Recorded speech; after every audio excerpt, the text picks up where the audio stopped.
Hello and welcome to another edition of the Paranormal Concept Show, exclusive to the PAUK radio network.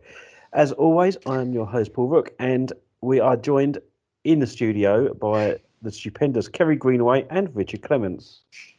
Hello. Hello. Hello, how have you been? Good, thanks. Yeah, Cool. I've been really well. Yeah, Been excellent. nice weather. I've had a Yeah. week off work. What more can you want? Well, I would say, it does help, doesn't it? It does, doesn't it? And someone told me Sunday it was a very special day for Richard. Oh, yes, what's that? Your birthday, wasn't it? Yes, it was, yeah. Was it? Yeah. And everyone wished me a happy birthday except for you, Kerry. Oh my God. Well gutted. Missed that one. I'm so sorry, Richard. Happy birthday. Oh, yeah. You didn't even remind me. It went up on the website, on the page. Did it? It's up on the Paranormal Concept page. Yeah. I did not notice. I'm so sorry. I've not really been on there today. Oh, okay. I do apologise. But happy birthday. Thank you. What did you do? Oh, I went round to my parents this afternoon and had a nice Sunday dinner. They cooked me a nice You Sunday did that dinner. Sunday, not this afternoon. Well, yeah, okay. All listeners, we don't record this really. Hashtag spoilers, everybody. After all these years of doing this job, he still hasn't quite got that, has he? No. That's right. So yes, I had a good day, shall I say? Good. Oh, bless ya. Oh. I feel bad now. Oh, that's all right. Thanks, That's all everybody, for reminding me, Paul. Well, you got the reminder on the page. It's not my fault you didn't go on. It's not even in my diary. Normally, your birthdays are in my diary. It's not even in my diary. That's how organised I am. Oh dear, yeah, well, it's a leap year this year, isn't it? Or something? I don't know. What's that got to do with anything? That usually confuses you, doesn't it? Well, yeah, well, yeah. That's true. Well, it's not even a leap year, so there's no excuse. It's just having a new year that freaks me out. I just click into the new year in about November and then we change again. Yeah. Okay, so what's the topic tonight? What are we discussing? We're talking about the infamous Mr. Harry Price tonight, and we're not looking about his life and times particularly. That's well documented. What we're going to look at is some of his cases. We're going to have a look, I find him a fascinating character, and I don't know if I like him or not. I feel the same way, actually. Is he sort of what some people beef him up to be, or is he just, sort of just an average guy? I mean, I don't really know myself. I mean, he is very privileged in the fact that he ended up being able to, research and have the money, to research and travel and investigate the paranormal. Yeah. He is very controversial. He was a media hungry kind of character. He did court the media, but then that opened up doors to him. Yeah. So yes, I don't know. Even when I've read, because this week we've been doing quite a lot of extensive reading about Harry, I still haven't. I don't know what I feel about him. He's one of those. I think if I met him, I probably wouldn't have liked him. I probably would have found him very arrogant. But then isn't he a bit like some of the paranormal TV shows? Is sort of the TV show of his day, isn't he? Yeah, because he was in the media an awful lot. I mean, there didn't come a paranormal case at one point without Harry Price being slapped all over it. And he was part of ASAP and SPR, obviously. And he had a very estranged, shall we say, relationship with those as well. So I don't think they were particularly too au fait with how he went about things. He has a lot of controversy in regards to he was accused of faking some of the experiences at Borley. Mm-hmm. Whether he did or not remains to be seen. Do you know what I mean? Who knows on that one? I don't think we'll ever get to the bottom of that. The place doesn't exist anymore, does it? So No, but I all mean, the I've looked into that case quite a lot, and I personally believe that it was all hoaxed. Although, again, I've investigated around that area, and I've had some interesting hits. I don't think it's as haunted and that as it's claimed to be. I mean, it's a fascinating story in its own right. Oh, absolutely. Yeah. I mean, it's a soap opera all by itself. That, you know, forget the paranormal side of it, the actual people who lived there, and you know, the Reverend Bull and all that. That's an absolute phenomenal soap story right there. Mhm. Oh, For definitely. back in the day, you know what I mean? I mean, even Yeah. now, to be fair, if that was going on, but so again, I don't know what to make of him. I admire his tenacity. I Yeah, think he he's been was. made out to be something he's not in regards to, like when we was looking at that case where he did that magical ritual Yeah. for transcendental magic. He was, at the end of the day, he was like, well, if it's supposed to work, it'll work, Yeah. and did it to prove a point. It Yeah. clearly it didn't work, everybody. For whatever reason you would argue, I would say you're never going to turn a goat into a handsome prince kind of scenario. But, you know, he tried it. He wasn't afraid to try it. I mean, when I first started, part of my journey in the paranormal was to do with Geff the talking mongoose. I was like, who the hell would investigate that? Why would you bother? And It's everybody. clearly not going to be real. And yet everybody we spoke to said they would. And I was Well, like, yeah. and it left me thinking, did it change my perspective? I think if someone came to me and said, look, I've got a talking mongoose, I think I still would be like, my eyebrows, my cherries, you know, my rolled eyes. When I roll my eyes, they call it my cherries. All of that, I think, would be going on in my head. Would I investigate it? No, I'd probably send someone else to do it, because in my head I'd be thinking, what a waste of goddamn time. But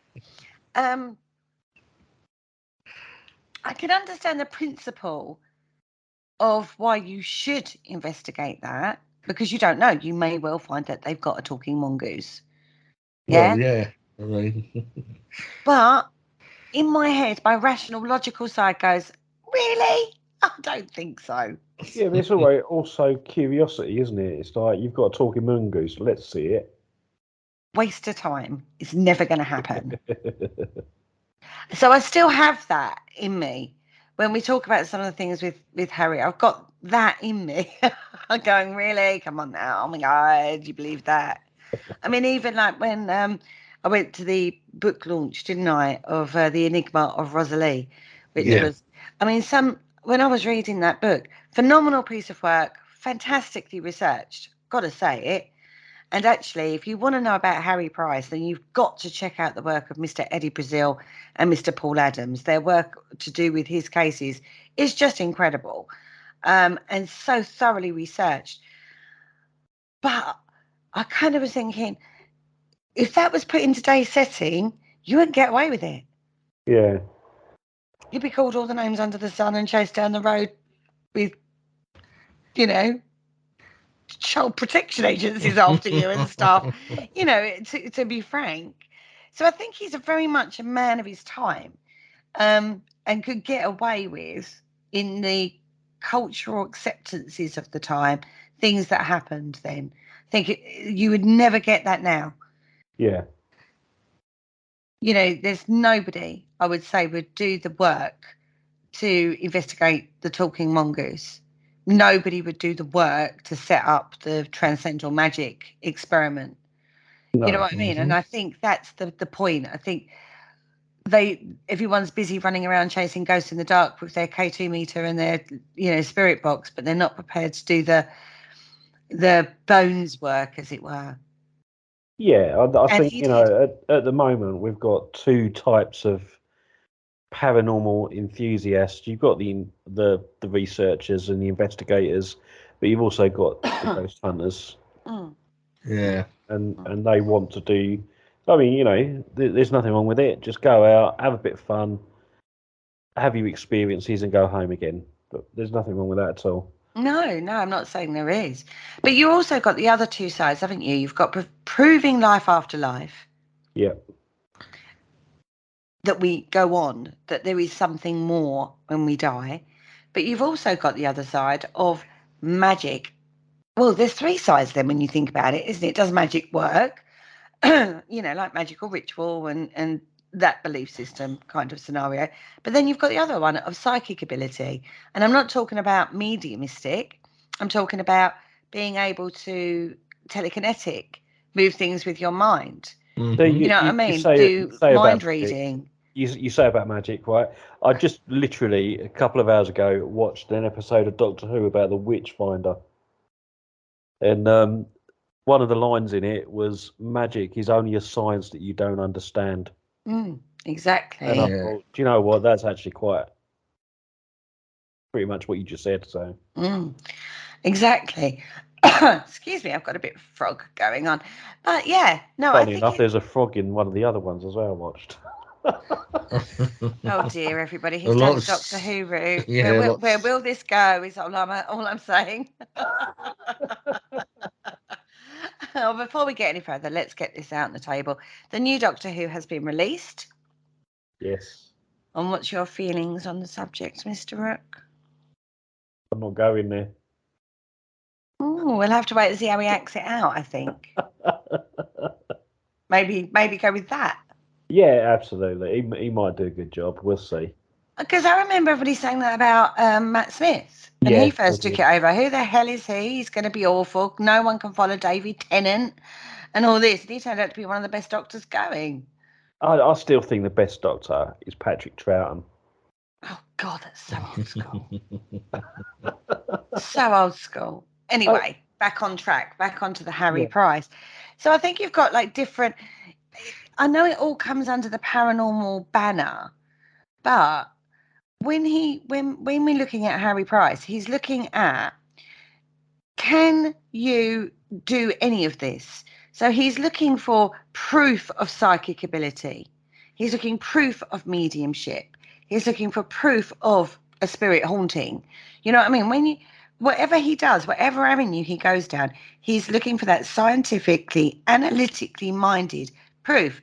Putting mediums into a laboratory setting. Can they do what they say they can do? If they can, they should be able to do it in any setting, right? Oh, absolutely. Yeah. If they can produce ectoplasm, which at the time a lot of people were saying, can they produce it under laboratory settings? Can we test it to get some form of data on the table? Yeah. That's what he was doing. He set up the College of Cyclical Research because of that, to do that. You know what I mean? And that's what I find fascinating about him. He's not afraid to tackle the absurd in the mindset of proving it. Yeah. And that's incredibly interesting to me. Yeah. And me, I mean, just whatever came up at the time is like, let's have that. Let's investigate that. I also think there's a big misconception out there. People go, oh, he was the ultimate skeptic. He was always out to prove people were faking it. Yeah, he did that. But he also did a lot of stuff that people seem to forget about that he couldn't explain, and actually said it was very compelling to him. Yeah. If he called you out because he thought you were faking, he wasn't biased. I want to say, from my understanding of him, he wasn't biased in regards to going in as a hardcore skeptic. He went in sort of like, okay, well, let's investigate it. Yeah. More than, well, I'm going to prove you're a fake. He didn't want to prove fake or proof. Either way, he didn't care. He just wanted to get the answer. And if the answer was, I've caught you out faking, so be it. If I've caught you out and I can't explain it, I'll put that out there as well. That's kind of where, and I think that side of him, of where there were cases that he had that he didn't debunk, as it were. People kind of forget that bit of him as well. Yeah. They look at the stuff he did explain and go, well, he's like the ultimate skeptical, the ultimate skeptic, should I say, who proved everybody and everything completely fake and wrong, and he wasn't like that at all.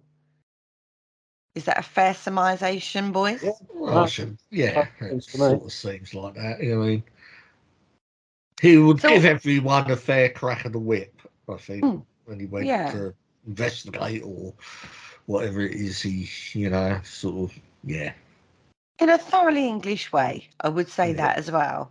Totally. These old school English people, stiff upper lip and all that. What? So we're going to have a look at some of the cases that he has investigated. That's what we're going to do tonight. And that's our impression of him. And hopefully, as we go through the show, you'll, maybe kind of understand why we've said some of the things we've said. Yeah. Right. So the first one on the table tonight is one that Richard quite liked the look of. Ah, dear. This is the case of Eleanor Zougan. Zougan, yeah, that's how I pronounce it. And he's labelled her a poltergeist medium. Mm-hmm. So, now there's a mix. Is all I can say on this one, right? Now, this girl, how should we say it? She was born in Romania on May the 24th, 1913, in a small little village, right? Her parents are poor people, they're peasants. And at the age of 12, she went to live with her grandparents in a village called Buha. Buhai? Yeah. Buhai or Buha? Yeah, we'll go with that. Now, the showering of stones happened a couple of days after she arrived at the cottage. That smashed several windows. You can imagine how that went down. And then in full sunlight, this is during the day, not at night time, a big stone, a piece of porcelain and a brick also entered the house, breaking more windows. I can imagine her grandparents were incredibly pleased with that. Absolutely. No one saw who threw the stones or missiles, they called it. And they all fell at the child's feet. Right. Okay. The observers then saw an iron ring fall from the stove, and that too fell near poor old Eleanor. And then a small mug fell off the dresser. So then all of a sudden, she's now a possessed or bewitched child. She's like, oh my God, why is this happening? It didn't happen before she arrived, and now it's all going near her. It must be something to do with her. So you can go back home. You're too high maintenance to stay here. Oh yeah, God, the money that must have cost them. I was like, she can't afford to keep her. Go home. So anyway, she went back home, and a stone came from outside through the window towards her. And the stone was wet, similar to those found in the river, which was only a few yards from their cottage. Now, a priest was called at this point because obviously she's becoming a bit of a problem now. And so the priest was like, okay, logic. Think about this quite logically. I'm going to mark the stone and I'm going to throw it back into the river. Okay, so he put a cross on the stone, threw it into the river, and then a little while later, the stone came back. Ooh. With the mark. So he knew it was the exact same stone. Right. That scared the parents completely. And they went, right, you can go to the neighbours. Send the next door, We don't like them. Yeah, we don't like you now. Go on, go away. Go and smash their windows. We don't like them. We'll go and live with someone we don't like.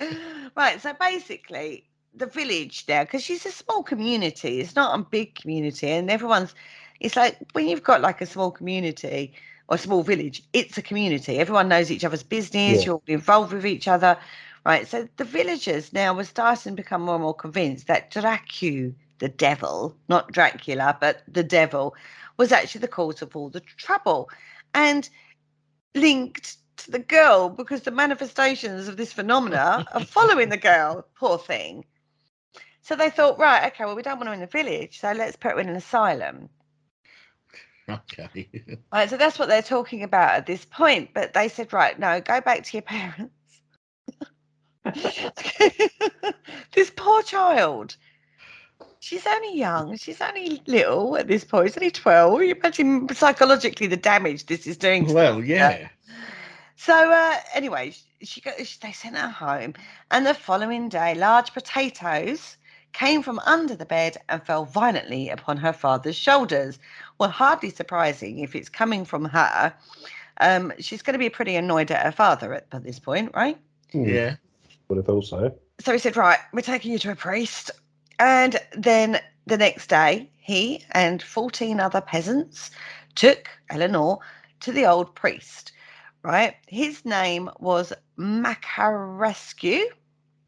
He was about 80. Oh, right. Quite experienced then. Mm. Yeah. You would have thought. You would think, well, only experienced within the regards of village life. Yeah. Eleanor goes into his room, and an iron vessel which had been placed on a stand suddenly burst into many pieces. Then an earthen vessel that had been on the hearth also burst, and splinters were thrown into the court. Scarcely had the people recovered from the shocks when both inner windows broke, and one of the splinters, and one of the splinters fell into the room. The outside windows did remain intact. Right, now the old priest, the school teacher, they were all present. They were all a bit startled and ran from the room, which is hardly as surprising. And the teacher said he was looking through the window and saw a big chest. Now, this is quite common in poltergeist cases, right? Moved backwards and forwards and side to side. It sort of was like doing a little dance with its own variation. I kind of expected Eleanor to burst into song at this point. But when I was reading that bit, I was thinking, we heard this in East Drive, the Alpha case. Yeah. We heard this when Darren Whitson was talking about his first early experience. Mm-hmm. And I've read another case recently as well, where a chest, and I can't remember where that case was. But anyway, that happened as well. So they like a bit of a chest to poltergeists, apparently. Yeah, they must do. Now, only one young man, a guy called John Ostaffy, had remained in the room. He saw the chest move, and he said he stopped it. He said, "Wait, devil, I see you cannot do it alone. I will help you." Right? Okay. Quite a brave young man, quite frankly, considering all the phenomena that's gone on. Now, a plank that was hidden in the corner sprang at the young man, so basically flicked up and injured him. They all went on into the room. One of them said, "Let's go on a pilgrimage," because that makes sense, right? Yeah, it's a long walk, yeah. Yeah.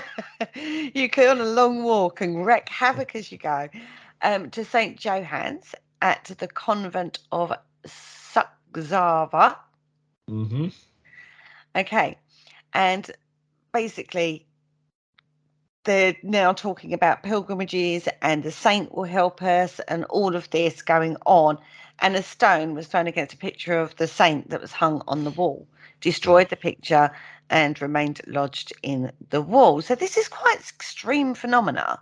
Mm-hmm. Yeah, he's a bit. Having said this, there is an escalation as well. So it's gone from like a couple of stones to which gets sent to her grandparents, then that's escalated. So she's obviously quite annoyed that she's been sent to her grandparents. Her grandparents then sent her back to her parents.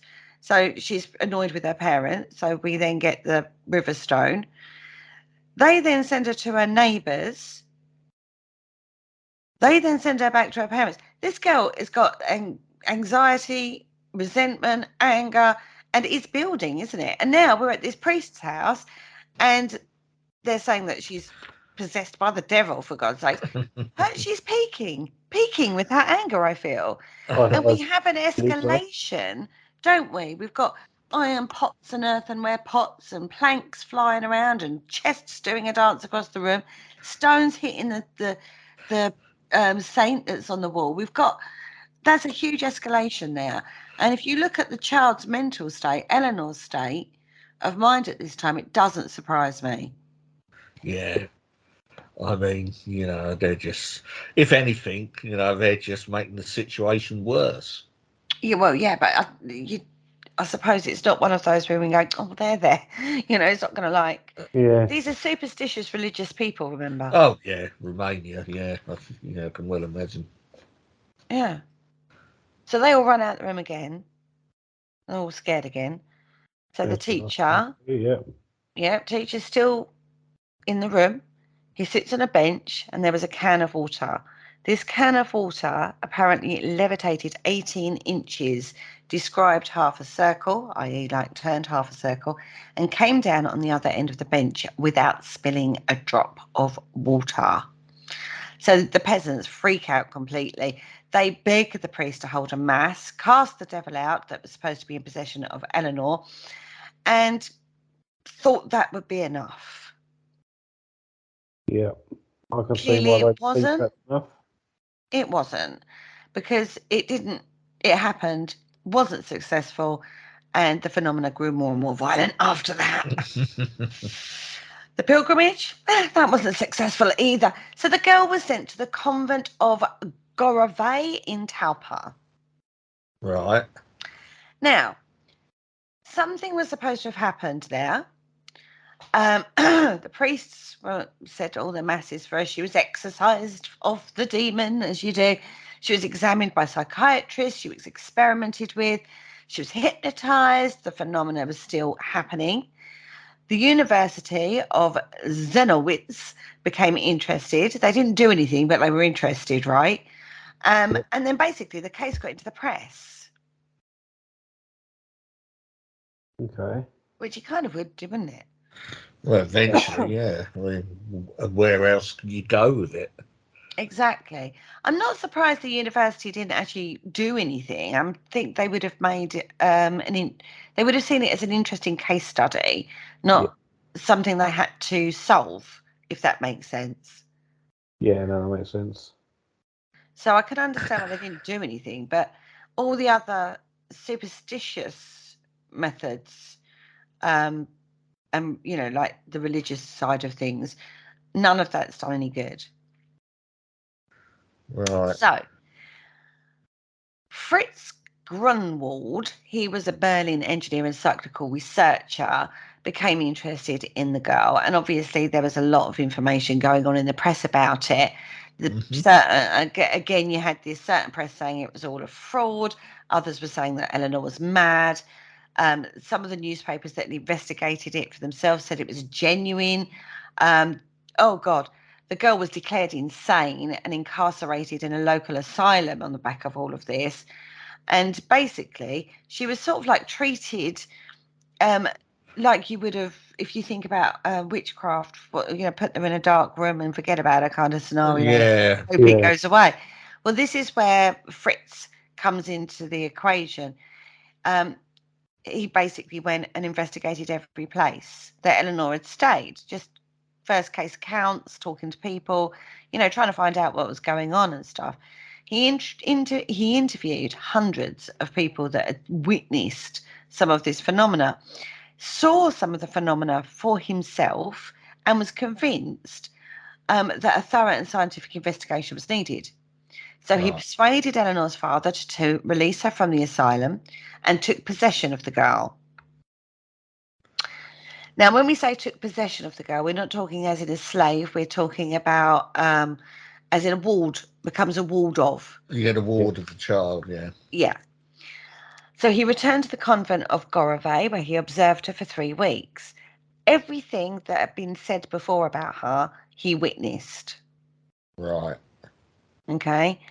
He then returned to Berlin to make arrangements for the reception of the girl and the family. So they could see for themselves, basically. Yeah. Unfortunately, while I was in the throes of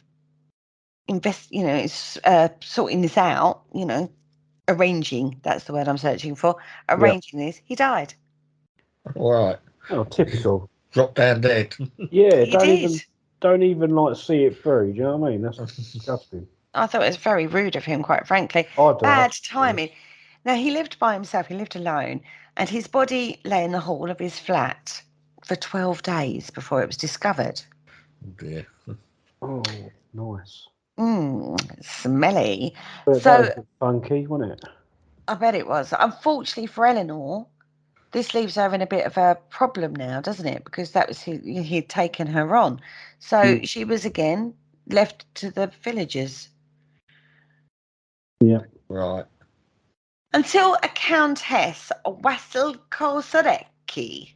Now, she was a Romanian lady living in Vienna. She decided to rescue her. She too had this huge interest in psychical research.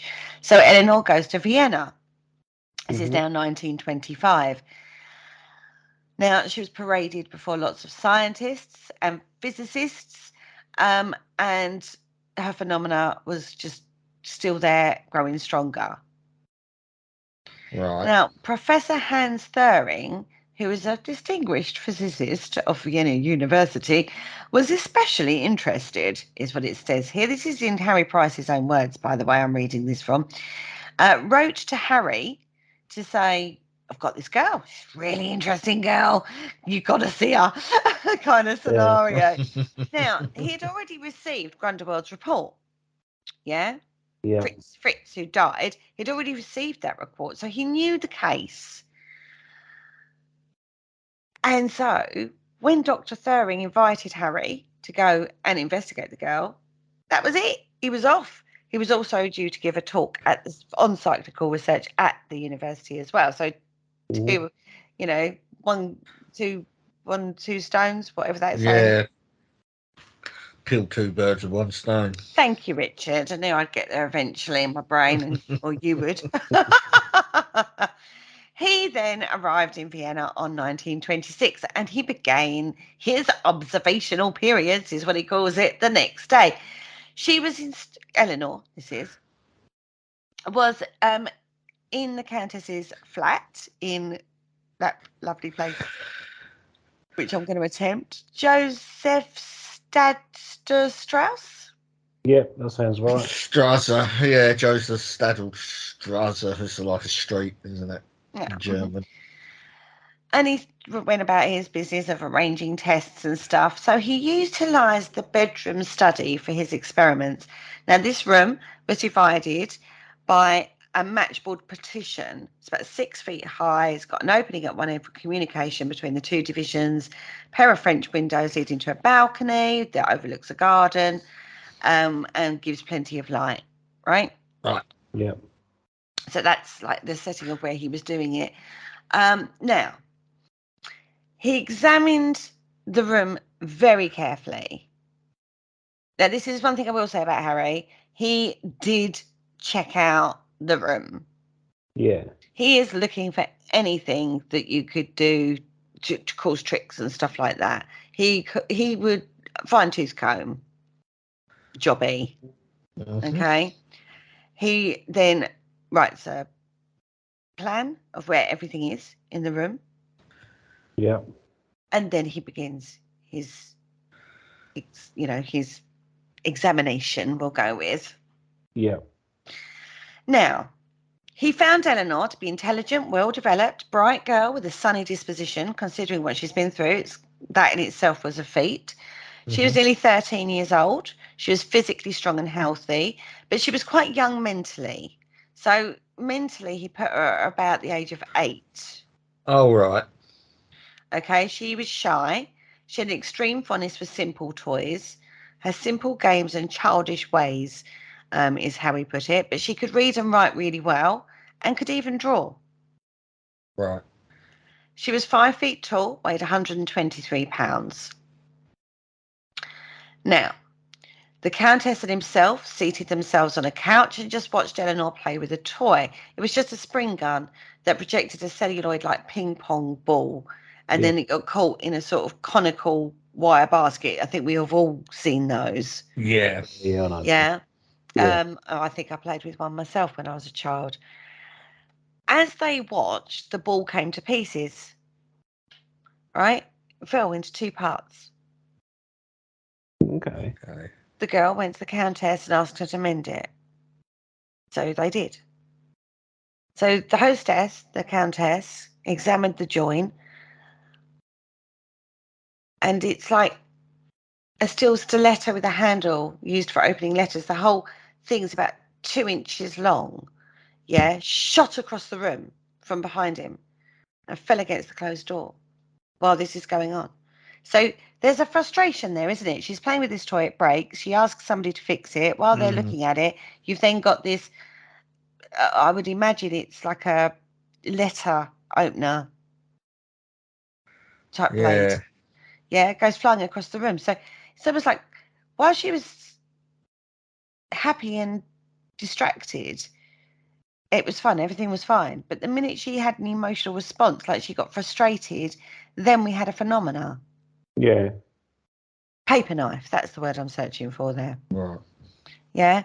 So she's got frustrated because the toy broke. And then we had a phenomena. That's what interests me about this one. I think it is so integral to her emotional state, the phenomena that happens. Yeah. It does seem like that, you know, she's a bit upset that her ball's broken, and it seems to escalate from there, doesn't it? You know. It does seem to. Now, Harry Price says that there was nobody in the room where it came from. Certainly not Eleanor. She couldn't have thrown the paper knife. Though himself and the hostess, the Countess, were at least 10 feet from the table.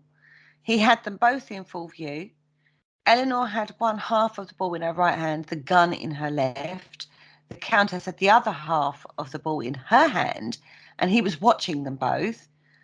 The paper knife came from behind and to the right of us. He was between the missile and the door, and he can't explain it. He knows the measures he's taken. He knows what's not there. It's a bit Poirot-y, isn't it? I know that there was nobody else in the room. Was there in a corridor? No, you know, he's done all that testing.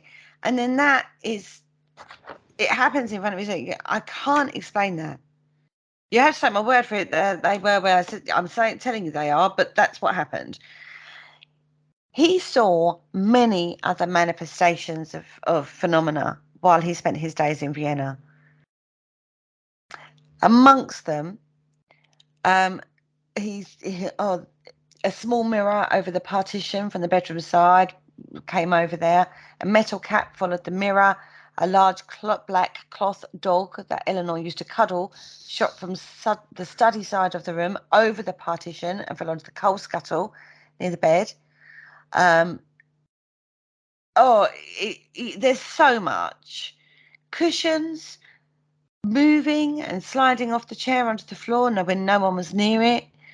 And, you know, he examined the room time and time again after each phenomena and couldn't find anything abnormal. It was all as he'd found it. Yeah. There were no wires, threads, spring releases, rubber bands, compressed air tubes, anything that could explain the phenomena he's witnessing. Weird. She also developed stigmata. Oh, right. Believe it or not. He doesn't go into it much in this account. That's on a separate account completely. But she does develop stigmata. Right. He was really impressed with what he'd seen.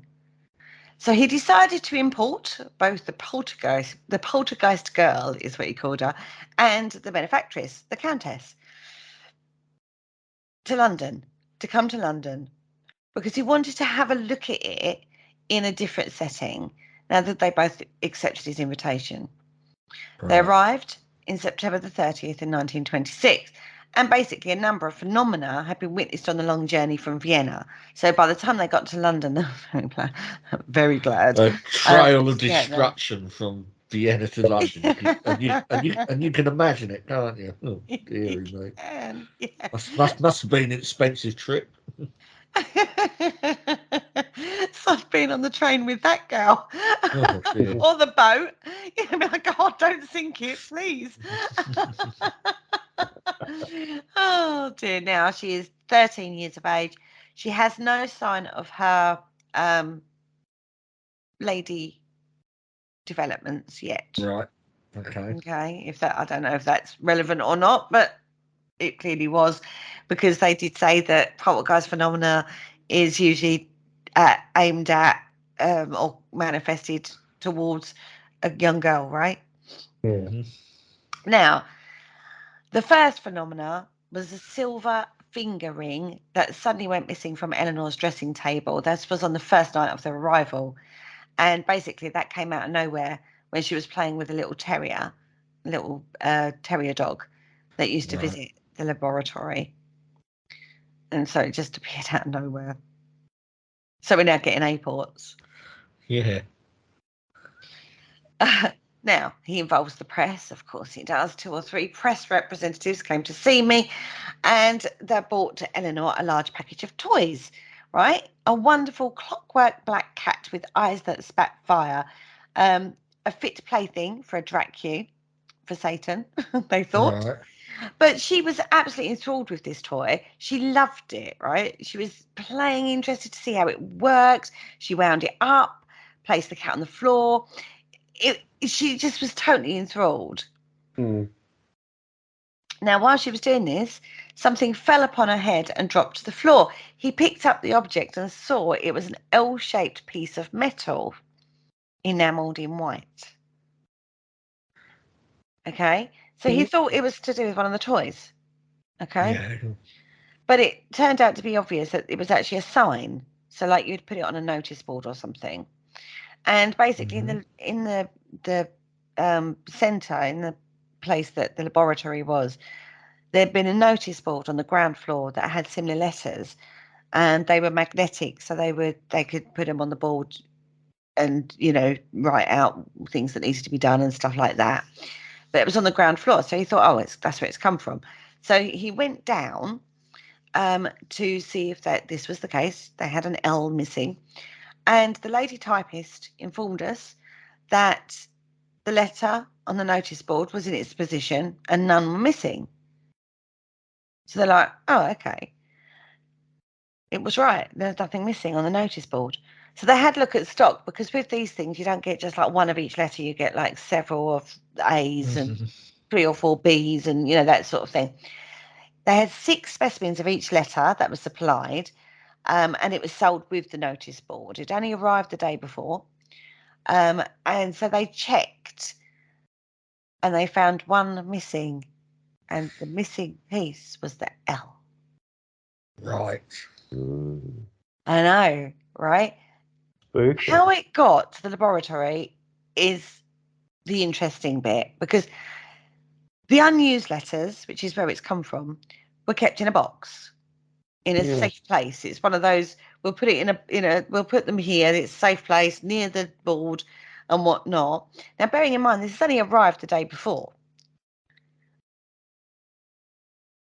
So the things themselves hadn't been in the building for more than That 24 long, hours. Yeah, they've been in there that long. The Countess was not in the building at the time.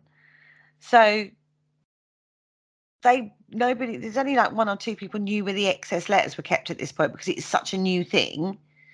Yeah, so it's like one of those, like they couldn't have known where the spare letters were for her to go and nick one and then throw it, for example. So how did it get in the laboratory? Really strange, isn't it? Aports again. So, Oh no, I think I'll go with the fact that someone put it there. yeah, but then you're down to like 2 people who knew it was a librarian and a helper, I think it was. It's got to be one of them then, isn't it? Not necessarily. Not if they're not going up to the laboratory. Don't know. Someone did, obviously. They go, sorry, well, it could have been aported. Yeah. Hmm. So skeptical. Well, so's Harry, though, remember? And he's like, he does everything to try and explain where that came from and how that got up there, and he can't. And when you look at, you know, that's just one thing. Yeah. He's witnessing phenomena upon phenomena upon phenomena. Do you know what I mean? Yeah. Now, dear. There's, in the laboratory, there's the room where he's like, she's playing and doing her things, and then there's like a seance room.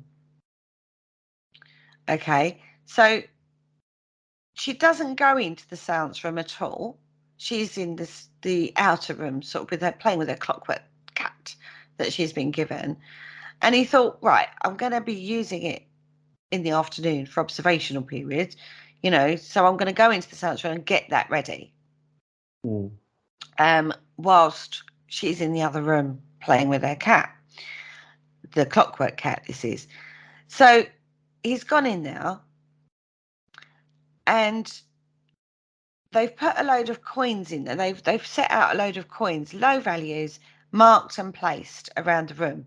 And he wanted to check that these coins were where they were in their described positions. Mm-hmm. Yeah. Okay. So he's checking for that because obviously, I suppose you would think trigger object kind of scenario. Now, 4 of the coins that were placed on the ultraviolet ray cabinet, spaced evenly 5 inches apart. The one to the extreme right was a Danish copper 1-ore piece. On the lintel of the door leading to the cloakroom, he placed 4 more coins, about 6 inches apart. The third coin from the left was a brass I-franc piece. He's very particular when he states exactly what he had and where it was. You know what I mean? So, like, not all the coins were the same. They were all in specific positions.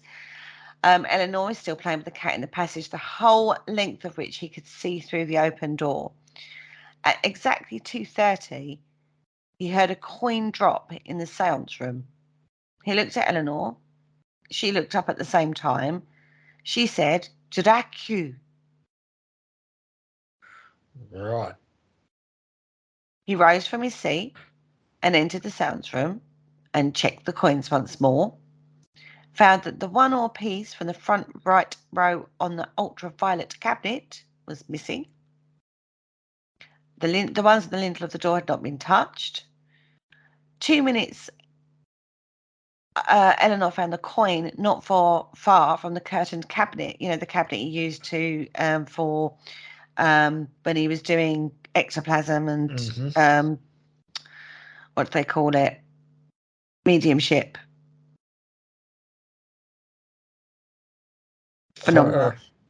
Like when he's doing phenomena, where the hands would appear and things floating around. It's got a name, and I can't remember it off the top of my head. Physical mediumship. Thank you. Physical mediumship. Come on, Richard. Fill me in quicker than that. Oh, dear. So where were we? Right, so that's on the cabinet across the room near the window. And they both saw the coin basically at the same sort of time. While she was picking up the coin, the French franc, which he'd seen in position literally 2 minutes beforehand, that was on the lintel of the door, fell from its place and was discovered to the gramophone cabinet. And he said it must have rolled, but he didn't hear it roll. He just heard the sound of the coin falling. Nobody else was on the laboratory floor. No one was near the ground floor, 4 stories below.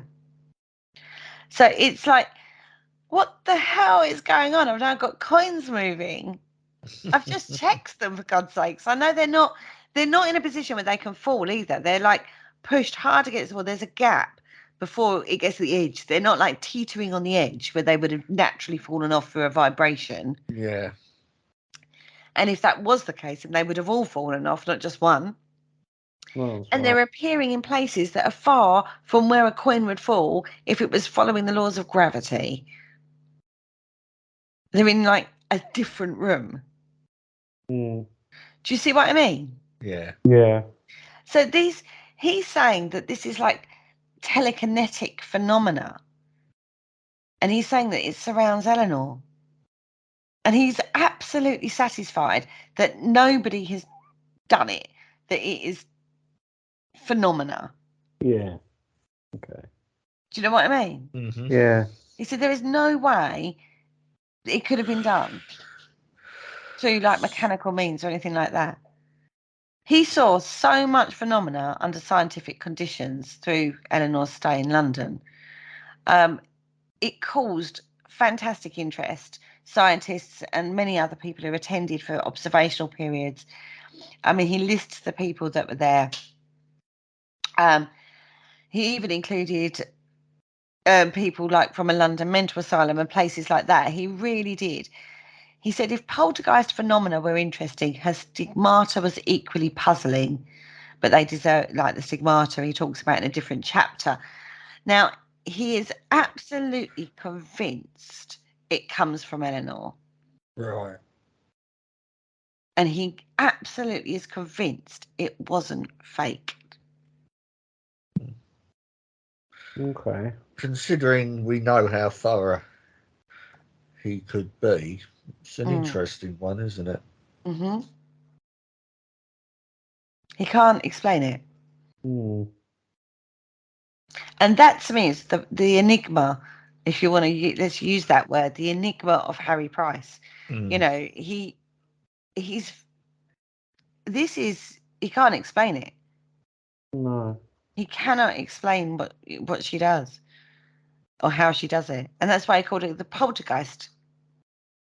It would be Poltergeist interesting to girl. see whether or not there would be anyone that would be able to sort of now investigate it, and come up with an explanation for what some of that was. To be fair, I think because he has witnesses as well, Mm. it would be interesting to read some of the other people's witness statements of Eleanor Zougan. And I'm literally reading this from one of Harry Price's books. Yeah. So we have only his word for it. And as always with Harry, his word against somebody else's is not necessarily it's not necessarily the same. But you look at the overall case, I mean, it doesn't seem to be well, we do know he had a penchant for courting the press, don't we? So but it seems quite straightforward, really. I can't see anything there that is so out there and think, well, that had to be faked. I mean, the phenomenon that happens is quite sort of subtle and quite well known throughout poltergeist's manifestations, sort of objects moving and stuff. So it's not that far out of the realm of possibility. Well, I think it's come from her. I think it's a manifestation or an externalization of her emotional state. Yeah, I mean, and because her mental state was very young, she was years younger in her mental capacity than she was in her physical. Yeah, it was a way of expression, expressing you'd her probably emotional call her state. now what's sort of autistic or have some sort of be interesting, on the Asperger's scale or something like that. Possibly, I don't know. But I think in this case, although it's the phenomena that he's witnessing is what you would put down to what we would expect from a poltergeist. I mean, if you were presented with that at any other time, you would just say, certainly sounds like a poltergeist. Yeah, you've got a poltergeist here, guys. But in this case, looking at this, I feel it came from her, not from. Oh yeah. I definitely feel it was to do with her, which is why he called her the poltergeist girl, because the phenomena was very similar to what he would have seen in poltergeist cases. You know what I mean? So I find it fascinating that he's got a case which is obviously linked to a girl's mental well-being state. Do you know what I mean? Her emotional state. I find that fascinating. It does. It's absolutely fascinating one. But I didn't want to go any further really with Eleanor because I didn't find out what happened to her afterwards, whether she grew out of it or, I didn't really find that out, to be fair to you. But I just wanted to let's just take a moment and appreciate the methodology he took when he got her to the laboratory. Now, bearing in mind, that's his laboratory. He knows where everything is. He is stringent about, he's a bit of a neat freak. He He knows where things are. Like when he set out the test coins, he was very specific where they were, what coins were where, how they were positioned. He's very careful about positioning in regards to making sure they wouldn't just fall off. Yeah. If it was prone to vibration, well, it must have been a vibration that knocked it off, blah, blah, blah. He would have known that. He was very meticulous in that way. So when the coins are appearing from a different room into the room he's in, he knows which coin it was. Yeah. From where. He also knows that where the positioning of everybody is in the house. He knows that he's on the 4th floor and there's nobody for 4 floors. Yeah. He knows where she is and what she's doing all the time. He's very observational. It's very Sherlock Holmesy kind of character. I can imagine that as well, yeah. But it's observational, isn't it? Yeah. He's very good at observation, just watching. He's not prompting her. He's not testing her in regards to see if you can make them coins move, girl. He's not doing any of that. He's just he's getting about his business. She's playing with her Clockwork Cat. He's letting her get on with it. He's just plodding around in the background, and then phenomena happens. He observes it. Where did that phenomena come from, or where did that item come from? I know where she was. I know everybody else is. I know everything is. I know there's no mechanical devices or strings or whatever. I can control my environment. The phenomena happens. I record the phenomena. Yeah. And that is really a lesson to all of us. Yeah. We don't need to prod and poke. Phenomena, if it's going to happen, will happen. We just have to be in the right positioning to observe and record. Yeah. We're going to take a quick break. When we come back, we're going to have a look at a couple of other very infamous cases from Mr. Harry Price. Join us right after this.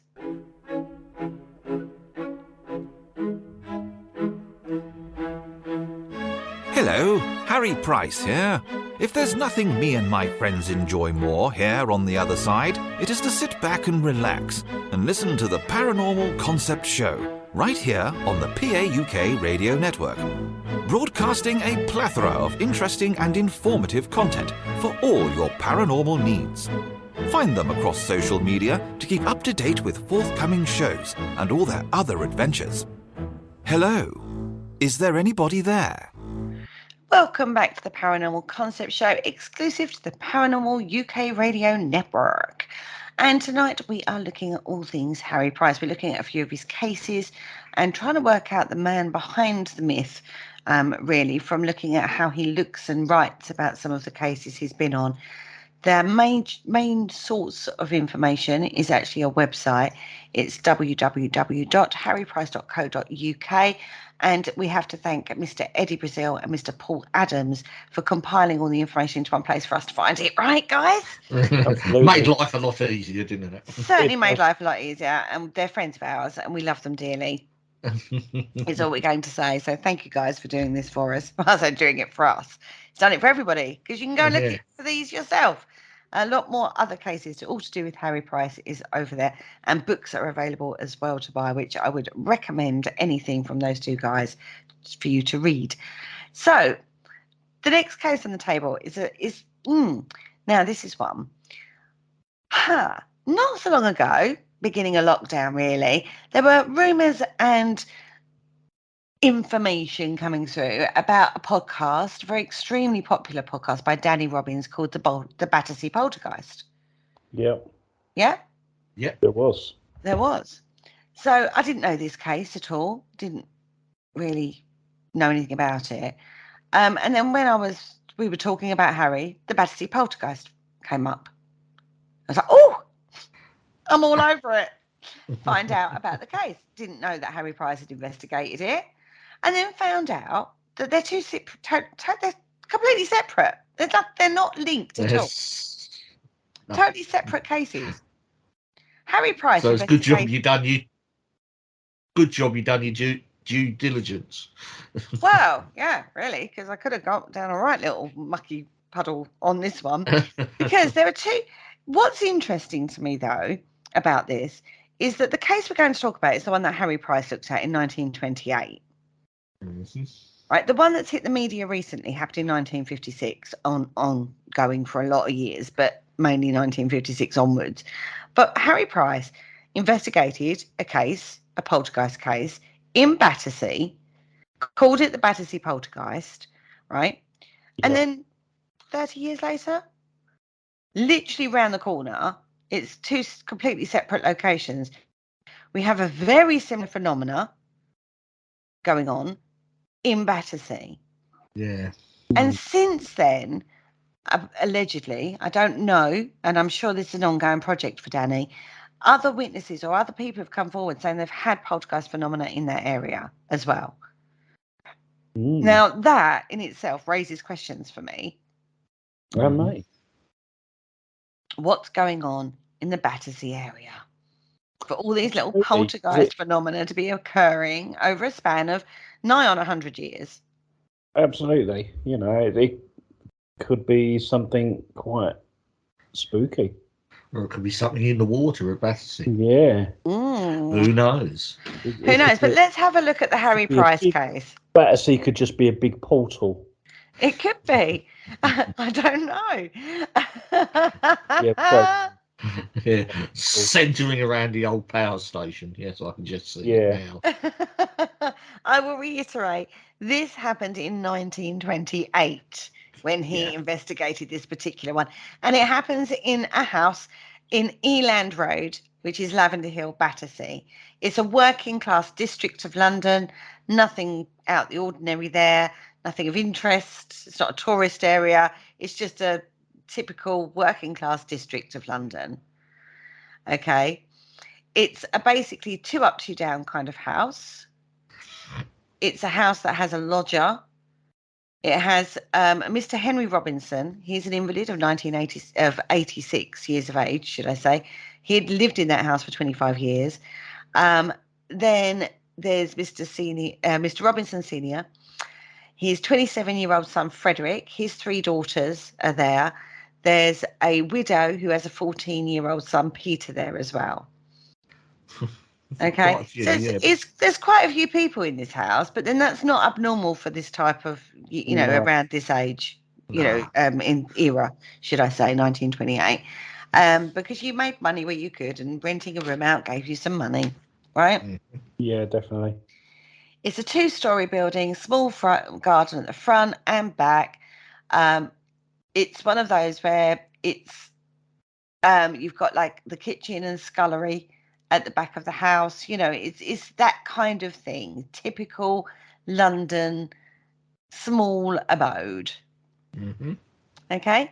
Now, from the garden at the back, you've got like this row of houses.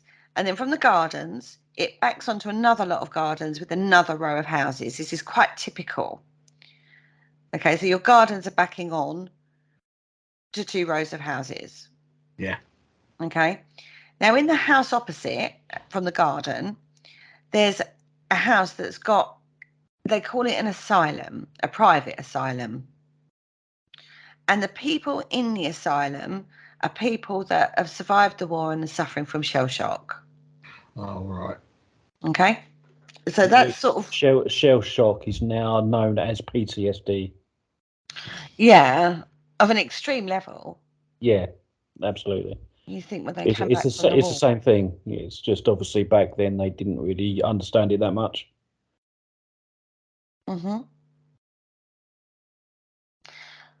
I think, I don't know.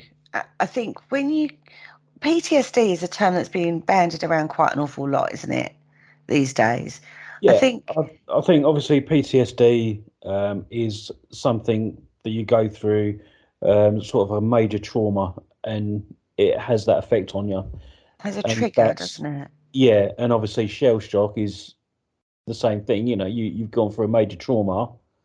They put it down to shell shock because obviously during the war they had shells landing on them left, right, and centre. So that's what they call shell shock. So these days it's known as PTSD because we know a little bit more about it and we understand it a bit better. It's like the COPD. Years ago you just call it asthma and it was individually labelled, but now they've just bundled it all together and they call it COPD now. Oh, okay. Just a bit of useless information there. I thought that was an actual condition. Oh, it's just breathing issues with the lungs. That's it. Yeah. So asthma, bronchitis, pneumonia, it's all considered a COPD issue. Oh, okay. Yeah. Oh, fair enough. Right. So the distance from back door to back door is about 80 yards. They used to have quite large gardens back then. We don't have that privilege these days. Right. So it's possible, they say, that a person at the back windows of the private asylum to throw something to hit the back of the house in Eland Road. Okay. Okay, so they're saying that that's a possibility. Yeah. Right. Okay. Okay, particularly if they used a catapult or something like that. Now, it started, the phenomena, about a week before Christmas that he heard about it. That's when it came to him. Now, he didn't hear anything further until January. And basically, things started to happen and it started to hit the press. And again, to Harry with the press. In fact, most of what from what I can decipher from here, is he had a very close working relationship with the press. So anything weird and wonderful, like cyclical stuff or, anything weird and wonderful that came to the press, they would go to Harry Price. Okay. And Harry would go, okay, love to. And off he would pondle to investigate. So off he goes to investigate. He gets there in January, first visit, and there is a freelance journalist there when he arrives. She opens the door and she basically tried to get rid of him. I was like, oh, no, nothing to see here, sir, kind of thing. And he was like, I'm not having that, I'm coming in. And he got into the building. Now, the family was at breakfast. And this is the other thing, these families that this is happening to. And this struck me with the Enfield as well, this kind of phenomenon. They would go about their daily lives and these people would just come in and do their thing. You just got on with your life around it. You know what I mean? Yeah. They're sitting there having breakfast. Basically, his first impression was that the inmates of the house were responsible for that destruction. And he noticed that there was considerable damage to the Robinsons' property as well. There was a lot of broken windows, smashed furniture, and debris of ornaments around. So he sort of thought, in his head, he's thinking, low working class, don't look after their staff, there's damage to the property at the back, there's damage to this property. It's kind of, that's what he thinks. So he goes back to the laboratory, dismisses it initially. And then the editor of the London Evening News said, would you go with a reporter back to the house? So he says, okay, go on then. So they send a car for him and they go second time that day. He finds himself at the house. Now, by now, there's only 2 members of the family that were in the house. So they then managed to have the full story. So the first time he's gone, he's not really getting there at breakfast. He's got this other freelance reporter. He could only observe the environment. He can't really get to the nitty grits of the case. But he has this second opportunity to go back and does so. He said they lived in the house for 25 years. Nothing's happened. Everything's very nice. Thank you very much. It's very peaceful. But then in November, which is when it started, lumps of coal, pieces of soda and pennies began to fall on the conservatory, which is like a lean-to. It's not like a conservatory you have these days. It used to be like a lean-to on the back. On all sorts of things, yeah. Yeah. They were made of glass. They later became perspex and then evolved into the conservatories that we know and love today. Right, so this is like a glass lean-to at the back of the house. And basically they used these lean-to areas for drying clothes, growing vegetables, you know, that sort of thing when the weather wasn't so clement in the UK, right? Yeah. Now, so pennies began to fall on the conservatory and whatnot. Now, it stopped for a few days, began again in December, and although they were small, they started to break the glass. And that got so bad that they called the police, because obviously these things are expensive to replace. You know, someone's breaking stuff, you know. So the police came, they had a look around, and they decided that somebody was throwing things over the garden wall. So they kept watch for a while, and pieces of coal and pennies hit the conservatory roof, but they couldn't find where they were coming from. So they were being thrown, but where were they coming from? They couldn't find. That's what the assumption was at the time. Now, a piece of coal even hit the constable's helmet. He ran to the wall to see whether he could find anybody who was throwing stuff. Nobody was there. Now, on the mid-December, the washerwoman said she wouldn't work in the house any longer. And she basically said there was a heap of red hot cinders in the outhouse. There's no fire anywhere near there. They wouldn't have had a fire there. So how could they have got there? So again, they called the constable, and again, they continued to watch for a while. And potatoes again. What is it with the potatoes, folks? Were held in whilst they were sitting there. Then, after that, 9 o'clock in the morning, this was, there were loud bangs in all parts of the house. Like just random bangs. Bad bangs. Right? So the sister ran to tell the magistrate. The window panel in my father's bedroom was smashed. He was scared out of his wits. She decided to take him outside the house. Got a man in from the street, carried him out of the room, and just as they were taking him out, get this, a heavy chest of drawers crashed to the floor in his bedroom. Chest of drawers again, folks. Yeah, chest of drawers. Oh, dear. Magnet for poltergeists. Yeah. I don't want a chest of drawers in my house after this, I tell you. Previously, the hall stand was swaying. Her sister had called her, caught it before it fell, but something seemed to rip it out of her hands, and it fell against the store and broke in 2 parts. Now, the guy who was called in to help move the gentleman confirmed the account. He said there were other people there as well, fishmonger and a greengrocer, all discussing what was happening, and several women in the house. They appeared to be very frightened. Mr. Robertson took me up to the bedroom. His father had been sleeping, showed us the overturned chest of drawers. One of the women said she was afraid to stop in the house. She was also afraid to go into her room to pack up her clothing. So they went into her room, and whilst they were there doing the packing, she said that she'd been awakened by loud bangings on the door and the crashing of the glass. So she packed her bag, returned to the back bedroom where Mr. Robinson showed us pennies and coals on the conservatory roof. So now we've got this banging. Everyone's now congregating on the house to help. Yeah. Taking the old man out the room because stuff's happening in that room.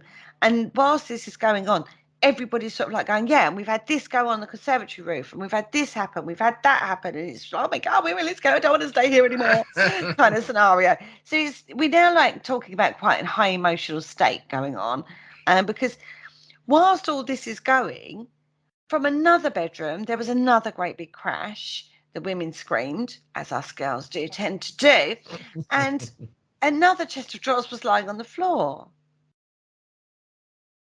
Right? This damage is being done, and they're not in a position to, you're not going to damage it yourself. Do you know what I mean? This is before the days of being rehoused because of poltergeist activity kind of scenario that went on. You set your cloth, and that's where you were at, mate. So anyway, this is where the press came in. They heard the tales. They were looking and going, okay, I've heard the story. So they make a tour of the house, carefully inspect the damage. He says it's a lot. Several of the windows broken, some of them with small holes in them as if stones had been fired at them. Some of the glass on the conservatory roof was shattered. There were pebbles, pennies, lumps of coal, potatoes, pieces of soda which had been thrown there. A door inside the house had a glass panel that was broken. Back bedroom, they found panels of the doors shattered. A heavy chest of drawers was splintered, as if from a fall. The remains of several smashed ornaments were scattered about. In the hall, we saw a smashed hat stand in two, which is what she said. She caught it, ripped out of her hands, broke in two. He sees that.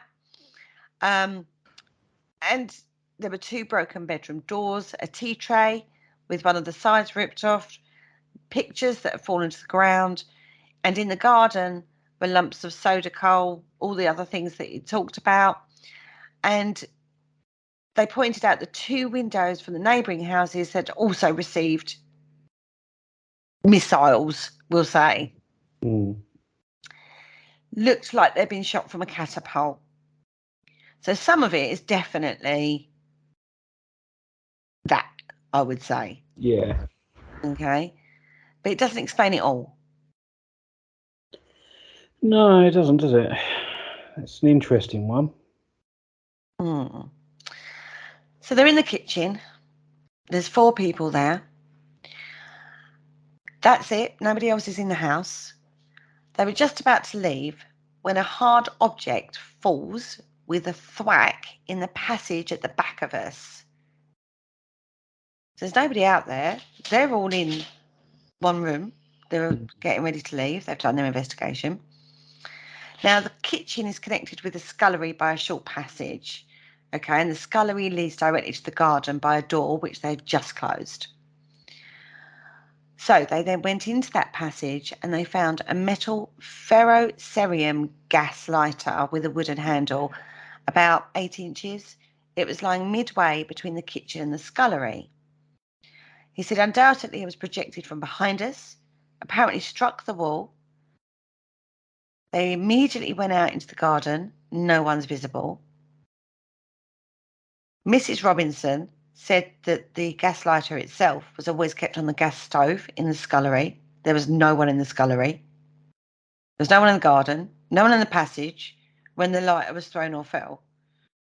He says possibly fell because it might have been placed on top of the oven door that separates the kitchen from the passage. But they experimented with this, and it would have taken quite a considerable push on the door to displace the lighter. So he's not dismissing that out of hand. He's saying it's a possibility that that's what happened, but how it ended up where it ended up in the hallway, he doesn't know, because they are adamant it was on top of the gas stove. But it made a good press headline for the day. It made a good story anyway. Okay. They went again the next morning and said that since they were there, loads of other phenomena had actually happened. More coal, pennies, soda, stones had been thrown about, more windows had been smashed. They stayed an hour, nothing unusual happened. And so he went back to the National Laboratory, and basically an hour later he was rung up by the editor of the Evening News and said that the authorities had removed young Robinson for observation as to his mental state. Now, it was only an hour ago he'd had that conversation with Mr. Robinson and found him normal and quite intelligent. Mm-hmm. Yeah. But the police thought it was Mr. Robinson Jr. who was responsible for the manifestations and actually decided to pop him into St. John's Hospital in Battersea. Right. So he was like, okay, fair enough, whatever.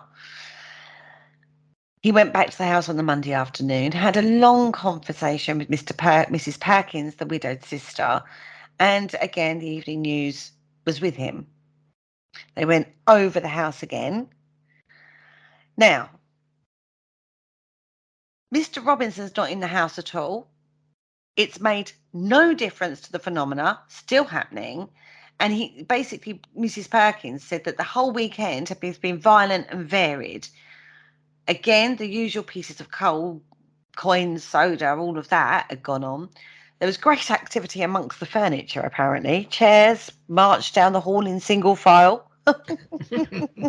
Sounds like something out of Ben Must Up have been a and sight to see. I know. And basically, Broomsticks going on, isn't it? it does sound like it. 3 times she'd attempted to lay the table for Saturday's dinner, and each time the chairs had piled themselves up on the table, so she couldn't continue preparing the meal. At the 3rd attempt, she went out into the road and asked a police officer to come into the house and examine. Please, so I'm not going crazy here. This is going on, right? So he came in and basically said that she was piling the furniture up herself. Well, that's all he could really say, isn't it? What else could he do? He didn't witness it, but he saw it piled up and said, it must be you, love, because what else would do this? Now, it was also a case flew from the kitchen chair to the floor, an umbrella sprang from the stand in the hall to the kitchen floor, a cruet crashed to the ground, a table fell over after it had been prepared for dinner. So they all went outside, because what else can you do? And then through the kitchen window, all the kitchen chairs fall over.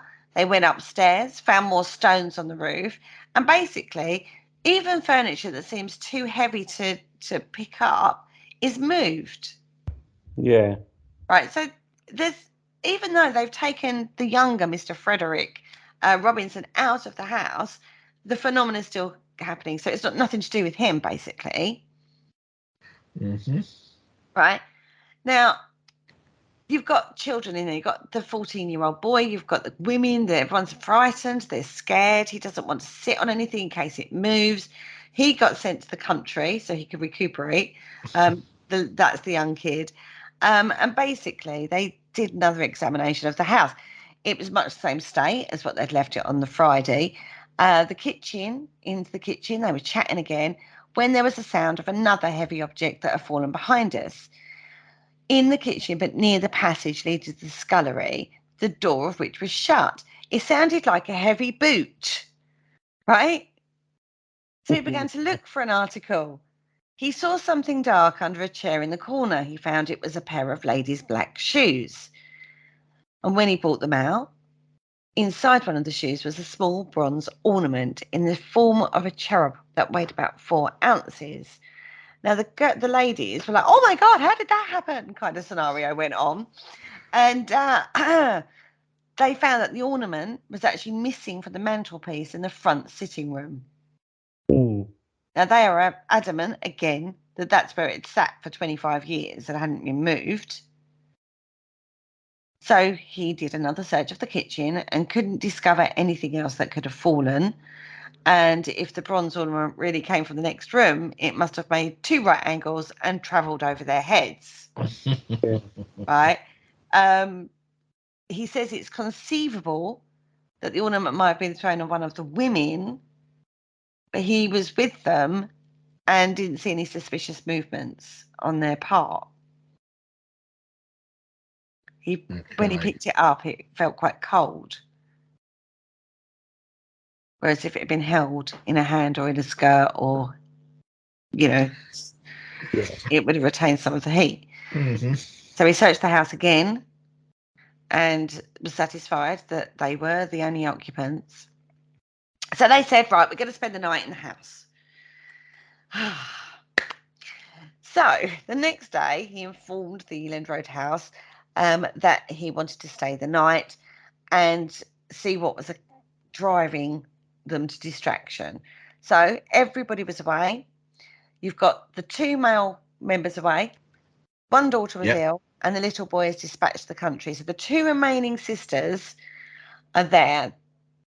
Okay? That's it. Yep. The crowds were frightening them as well. So now this is because it's in the press, you're now getting crowds of people outside.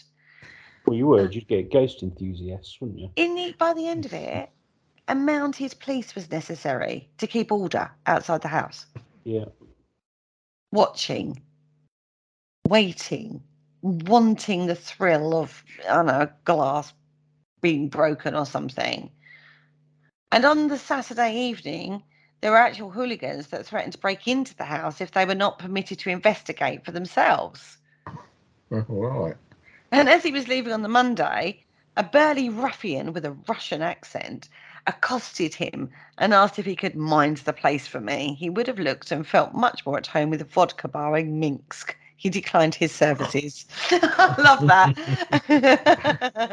Oh my God. So this is getting quite serious. Yeah. This Obviously, is why words. someone gets a really good case, they keep it quiet. Oh. Mm-hmm. I mean, So they're better than everyone else. he then decides to call in a medium. Harry Price calls in a medium. Not something I expected, but he did. He says the psychic was a Miss X, the daughter of a well-known London professional man and, of course, an amateur. And the Daily Express had a representative there too. They visited the house, and there was only one member of the Robinson family there at the time. They took the psychic to every room in the house, and all she said was that the place made her feel miserable. Right. Now, Harry's like, well, that's helpful. Not. He says that many a suburban house have had the same effect upon himself. In the kitchen, she says she felt chilly, even though there was a good fire that was burning in the room. And that was the only room that was heated, by the way. Okay. But nobody else felt cold in this room. They all felt quite warm. Lovely. But the psychic continued to get colder and she shivered. Her respiration slowed down. Her hands were distinctly cold. Now, they left her by the fire, watching Mrs. Perkins do her household duties, and they continued to search the house. Now, the psychic hasn't come up with any real information there at all, other than she feels miserable and she's cold. Yeah. Right? Yeah. They examine the upper rooms of the house, going over every article of furniture, ornaments. They note their exact positions. I bet they wish they had a camera. They'd reached the top floor when Mr. Salisbury thought he heard something fall down below. He didn't hear it himself, but the media guy did. They went to the lower rooms. Nothing had moved. The kitchen door was still shut. They asked outside the door, and the two ladies in the room said they heard nothing. They returned to the upper story, closing the kitchen door. The rooms on the top floor of the Eland house are divided by a passageway which runs from back to front of the building. Now, during the inspection of these rooms, there is a narrow, well-lit passage, and they've gone down this passage at least 6 or 7 times. There was nothing on the floor. However, they were in the front room of this upper floor, yeah. They heard the object fall in some part of the house. They turned to go to the lower part of the building again, and in that passageway was a yellow soap that was used to washing clothes. That in the olden days, they used to just have a bar of soap that used to rub on the clothes. Yeah. We're talking washboard and mangles. Thank you, Paul. See, they are handy. Good boys. Kind of washing days. And it was that soap that was in the passageway that they'd walked 6 or 7 times that was empty. And it was in full daylight. So it's not like in a dark corner that they possibly could have missed. But knowing how meticulous they are, doubtful. It was right there. It was impossible for them to have passed that soap without seeing it. Interesting. Didn't touch the soap. They just went, that's interesting. And they went downstairs to the kitchen. The door was still shut. Now, they've not moved. They've not spent time going, how did that happen? They've like gone, right, okay, that wasn't there. We know that wasn't there. Let's check where everybody is. Straight downstairs to the kitchen where the 2 women are. And that's the only other people in the house. Yeah. They hadn't moved. They're still in the kitchen. The kitchen door's still shut. They both say that they'd never left the room. Nobody could have come and gone in the house except by the front door. But nobody had. So Mrs. Perkins goes up to the top floor with them, looks at the soap. She says, "Oh, it should be in the scullery, that." She can't, why is it up there? She's like, "I don't understand why it's up here." The ladies had heard something fall, but they all agreed it didn't sound like a piece of soap falling. They examined it. Maybe the spirit was trying to tell them something. Give the house a bloody good clean, folks. Yeah. So they carefully examined the soap. It showed no signs of a blow or falling heavily. The medium, Miss X, was still cold and shivering, but she had just come from that lovely warm kitchen, remember? Nothing further happened. Younger Frederick Robinson returned home a few days later, and they'd not heard of any more phenomena since then. Now, he was found to be perfectly normal, which he knew. Good old Harry was like, "Yes, well, I knew that anyway." And, well, he thinks it was silly that it had to leave his home in the first place. But he says it just died a natural death. It was just another poltergeist case that came and went. We couldn't conclude anything from it. We witnessed phenomena, but we couldn't be sure 100%. You know, we did everything we could, but it's gone now, so what more can we do? Unfortunately, the older Mr. Robinson had been removed from the house while this was going on and been put into an infirmary, and he died there, which is a shame. And basically, the Robinsons decided to leave the house. So after that, that was it.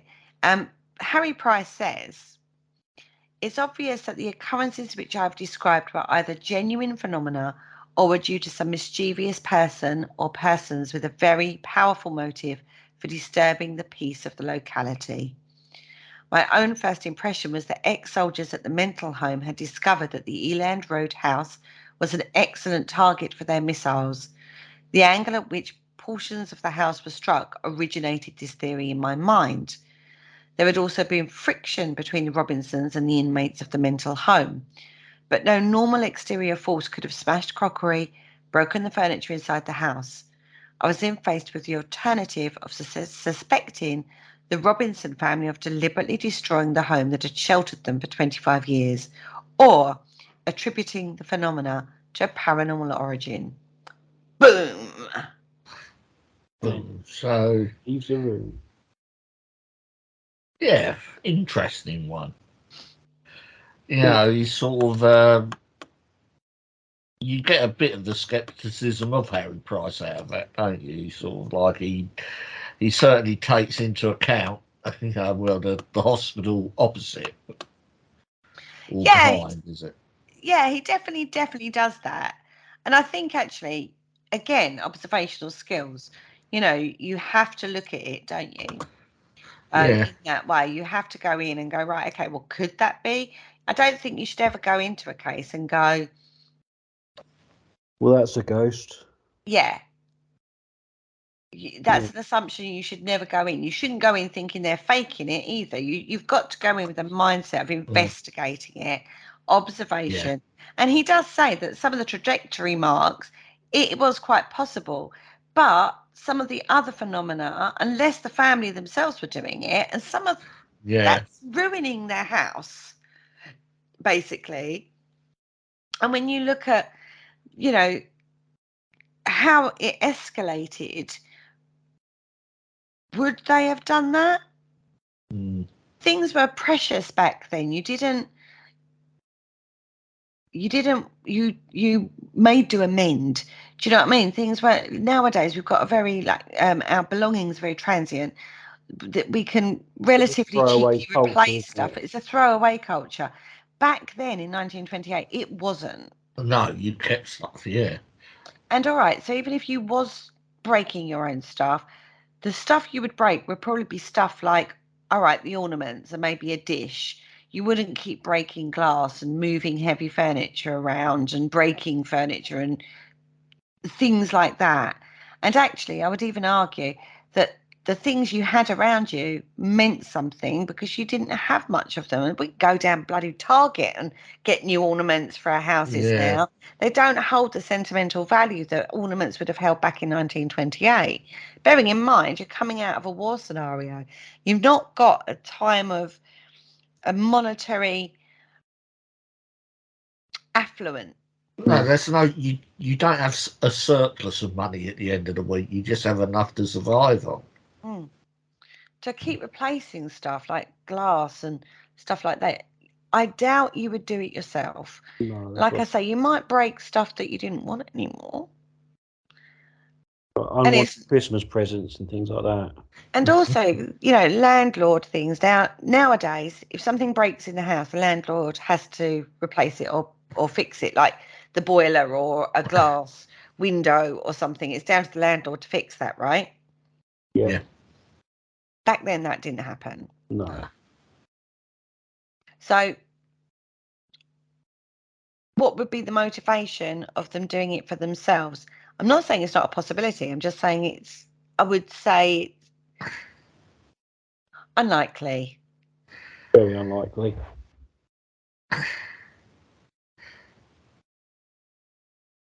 Yeah, it's certainly. Yeah, I think the stuff actually inside the house, would be unlikely for the occupants to actually do it. And considering also that, what is there to gain from doing it? Exactly. And on the other side of it as well, when you start looking at who was there when phenomena was happening as well, you've got the old man's out the way, the child is out the way. You've got the two women and the help, and even Frederick is not there. Yeah. So you're kind of down to suspects of who's breaking stuff. Your pool's getting smaller and smaller. Yeah. I don't know. Interesting case. And it struck me as interesting as well because of the Battersea connection. And whoever's out there, if you fancy doing more research on that, maybe it's something I'll tackle at some point. I don't know. But it's interesting to me that it's not that far away from the other Battersea case that's been highlighted in the press recently at the Wycliffe Road case, which happened in 1956 onwards. So, yeah, interesting one. That's all the information I've got on that, though, to be fair. Yeah. So, to investigate Harry Price's case further, it would be, apart from newspaper articles and maybe, a little bit further information in maybe his personal files, there's probably not a lot more. No, it seems he sort of summed it all up relatively quickly, doesn't it? It certainly does. Right, Paul chose one next, moving on, because we're running out of time, believe it or not. Oh, yeah. Now, we have looked at this before, this next case, but this seems to continue to fascinate my lovely Paul Rook. Why does this one keep to fascinate you, darling? Well, it was just, obviously, it's about a box that was supposed to contain something that would save England or save the world or something. And it's a bit like the old Pandora's box or the Ark of the Covenant type of mystery, really. That sort of got me with this one. Yeah. So, Joanna Southcott, we know she was a seer, prolific seer at that. She made a heck of a lot of money. We did a show on her, and she made up a box, basically, and was sealed, and was said that it should only be opened when England is in dire need, basically. And the box allegedly got, I say allegedly that it was the box, got sent to Harry Price. He did. Yeah? Yeah. And I bet he said, "What the hell is this?" He said, "Thank you very much." Yeah, I've not ordered anything from Amazon. It comes with a note that basically it is some diffidence that I venture to send you the box herewith, as I am not sure that your society will be interested in or will welcome the gift.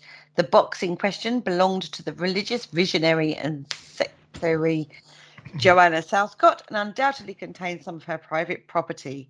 And basically he went on to give some history and pedigree of the box and how he got hold of it and what, all of the rest of it, and decided to give it to him.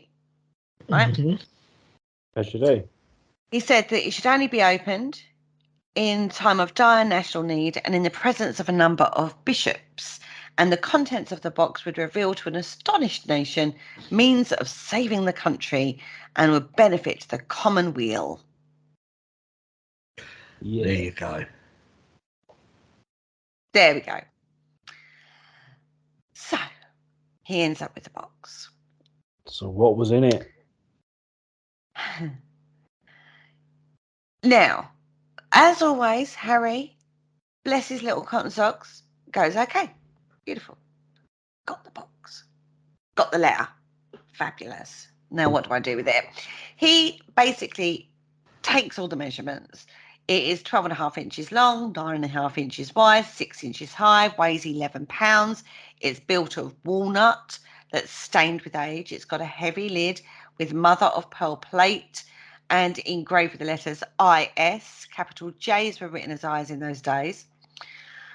2 rusty steel bands encircle the casket, further protected by strong silk tapes that are faded, secured by collating the 5 seals. He's got 5 seals on it. He made a discovery concerning the seals. He put them under ultraviolet rays.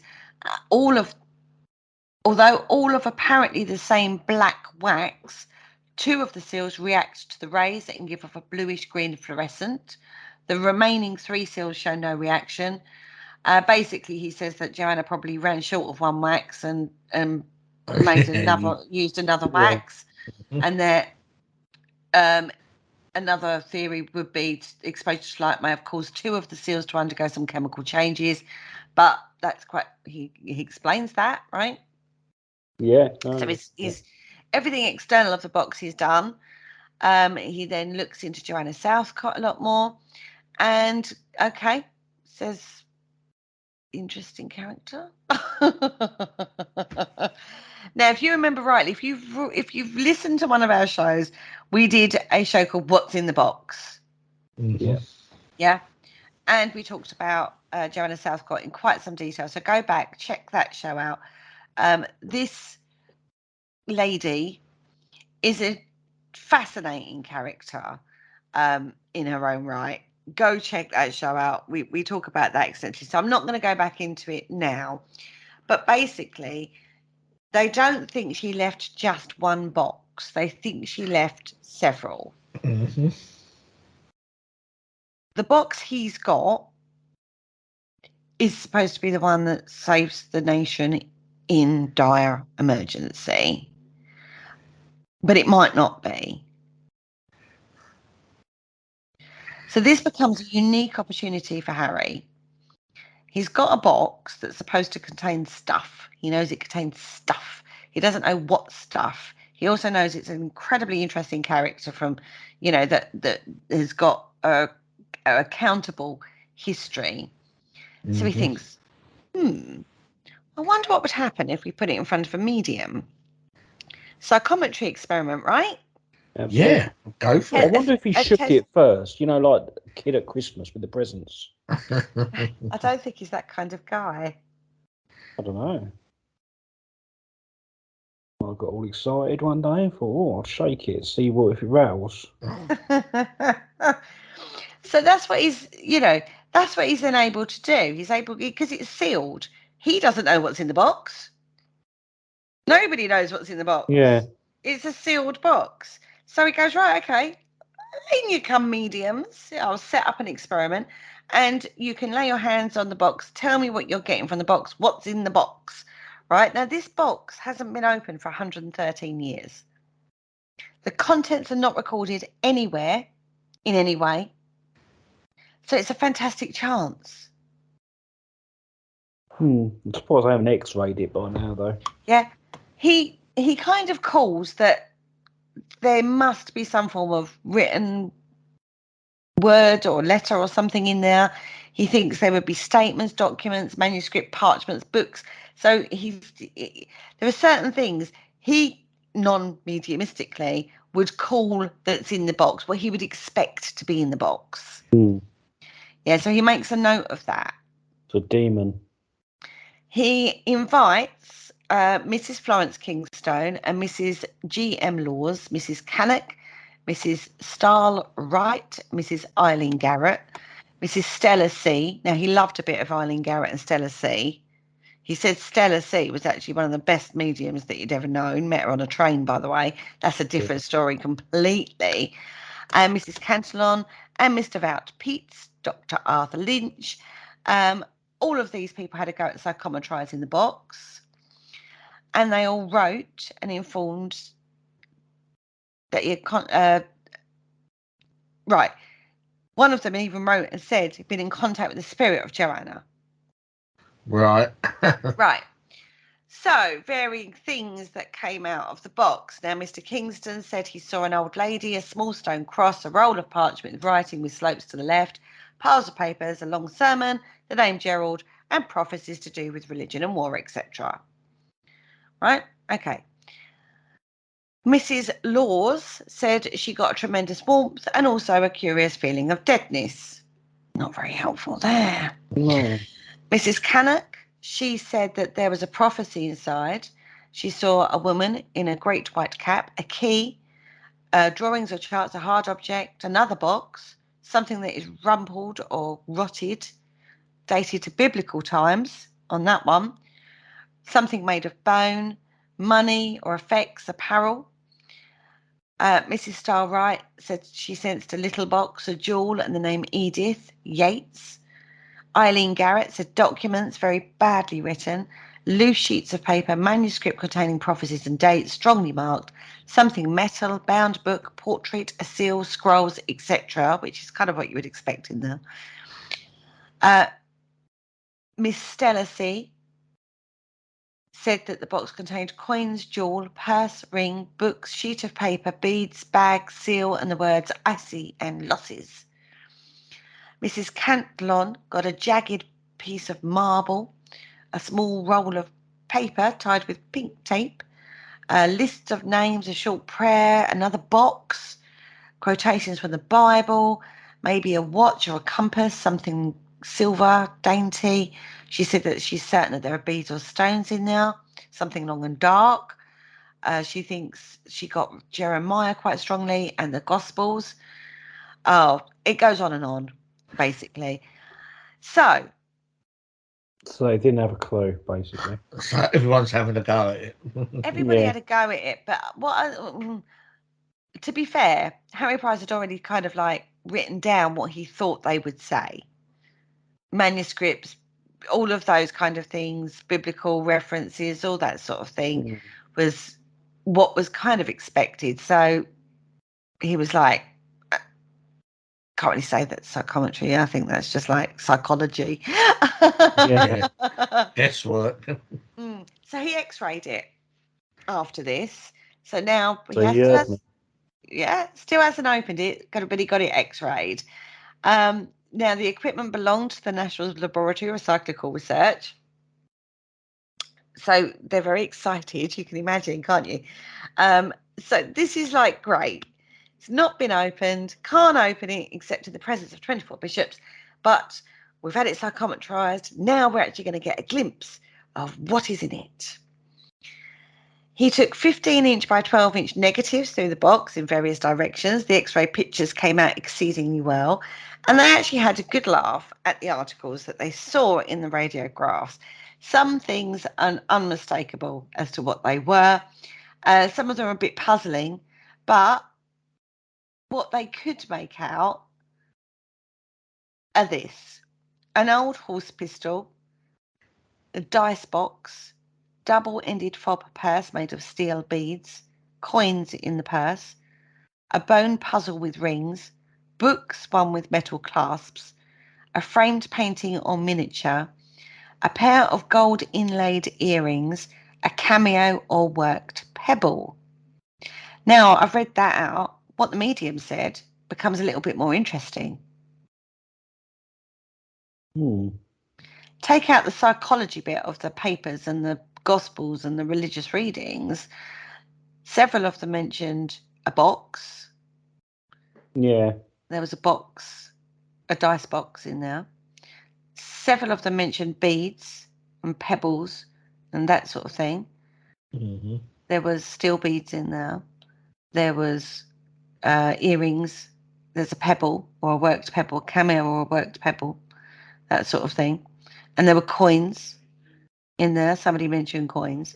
So it's quite interesting that some of the things that they said were in there. I think somebody even said a metal object, and a horse pistol was metal, right? Oh yeah. Yeah. Mm-hmm. Right. So they also got shadows of the lock of the box, the steel bands which surrounded it, and the handmade nails, which were they. So they've got a good understanding now of what's in the box. Now,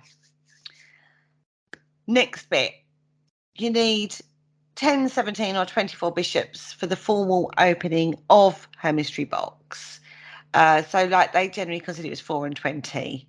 I don't know why they got that, but they decided to do. And apparently that's in the Book of Revelations, that number. Right. Right, so they kind of think that. So they don't know exactly why, when, or where the bishop should open the box, but they should. And it should only be opened in times of dire distress, grave national danger, right, to save the nation. Well, the nation's always needing to be saved from something. I'll say the horse pistol might be useful. Maybe the coins to catch a bus away from the danger. I can run away. I've got Yeah. Run away. Who knows? Book for something to read on the bus while you're there. And yeah, I can't really see how the others are gonna. Or worked pebble, maybe that could be quite useful. Just throw it at someone. Mm, I can't see how that's going to work. no. So anyway, he can't. They want to open the box, and he kind of does the mental gymnastics as well. The nation's always in danger, so we might as well just open it. And so, to fulfil the prophecy and to fulfil the requirements that Joanna Southcott laid out, he actually sent out a letter to a load of bishops, and is basically inviting them to come and be there whilst he does this, with the public opening of the alleged Southcott box. And he states, as your lordship knows, a considerable body of superstition tradition has grown up around this box supposed to contain a divine revelation. The box could, of course, be opened without any formality. One feels, however, a natural reluctance to violating the definite wishes of a dying woman, no matter how misguided. We should like to open the box in circumstances as nearly as possible in accordance with her dying injunctions. So he sends out basically an invitation to the bishops to come and be there. Yeah. Most of the bishops replied and basically were like, no, thank you. The Archbishop of Canterbury actually sent this. He informed him that the correspondence about Joanna Southcott's box. Oh, sorry. He said His Grace approved of the box being opened as speedily as may be, but he thought that immediately we opened the box, a rival box would at once be found. And the Archbishop of York saw no reason why the box should not be opened. And the Bishop of London replied that he would try to be present. The Bishop of Derby hoped that they could get a quorum for the opening in order to lay to rest the Joanna Southcott legend. And the Bishop of Kensington was quite sarcastic and derived that the hoax derived its point from involving a number of seriously occupied persons in distinguished positions sitting around in circumstances of great solemnity.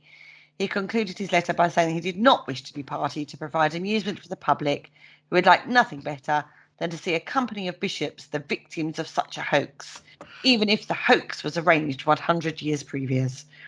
So they're not really buying into it, No, right? they're not going for it, are they? No, they're not too keen, are they? It actually took place at the Hall Memorial Hall, Church House, Westminster, on July the 1st or the 11th. I think that's the first, isn't it? In 1927 at 8 p.m. And basically, if anybody was passing, they fancied popping in, they could, free of charge. The hall turned out to be quite crowded. 2 existing Southcott societies were present. They created a bit of disturbance. They said that the opening of the box was sacrilegious. And basically, I replied that I was determined to knock the bottom out of the Southcott myth and that the box would be opened. He received a number of threatening and abusive letters from fanatics who still maintained there was something in the box that would make a noise to the world, even if it was only the sudden discharge of Joanna's pistol. No bishops It was turned probably up. a party popper. Starting pistol. Yeah. Now, the majority of the bishops didn't come. They were like, no. But Dr. J.E. Hind, Bishop of Grantham, was present. All right. And the Bishop of Crediton sent his son, the Reverend Trephasis. Okay. Yeah. Awesome. So we got a nice little evening going. Yeah. And he gave a little address on Joanna's activities, made some humorous remarks on psychology and the madness of crowds, which probably went over the heads of most of the people in there. Yeah. And basically, that's it. We're now going to open the box. Picked up a pair of metal shears, proceeded to cut the 2 steel bands which encircled the box, cut the bands and the faded silk tapes, prized open the lid, asked the Bishop of Grantham to remove the contents one by one, at the same time as he gave a description of the articles to the excited audience below. One paper said he did it gingerly. Another paper declared I removed the contents with trembling fingers. Another reporter said growing scorn on his face as he realised what the objects were. All of those accounts are inaccurate. He opened the box unconcernedly, as if it was like a box of chocolates, is what he put. And basically, as for being scornful, he says, I at once realised they were of real antiquarian interest and of no little intrinsic value. So he's going, okay, so these are worth something, but they're not what they were supposed to be. Yeah. There were actually 56 articles in the box, and among the books he mentions The Surprises of Love, exemplified in The Romance of a Day, or An Adventure in Greenwich Park Last Easter, The Romance of an Evening, or Who Would Have Thought It, with annotations by Joanna, Ryder's British Merlin, Calandia Delacour, Ovid's Metamorphoses, not really what you would expect from a religious ecstatic. No, that's right. It's nothing earth-shattering, is it? Nothing really that's going to save the world. There was a lottery ticket for 1796. A piece of paper printed on the River Thames, 1814. There was that purse that they were talked about with copper coins in there, tokens in there, a mail coach token. Some of the coins were quite rare. There was a horse pistol, which is starting pistol. Yeah. A miniature case, turned out ivory dice cup, a bone puzzle, a woman's embroidered nightcap, a pair of tortoiseshell and inlaid gold drop earrings, brass money weights. Now, if somebody had given him the box and not told him the history, he would have said that they belonged to possibly a gambler. Yeah. All right. Yeah.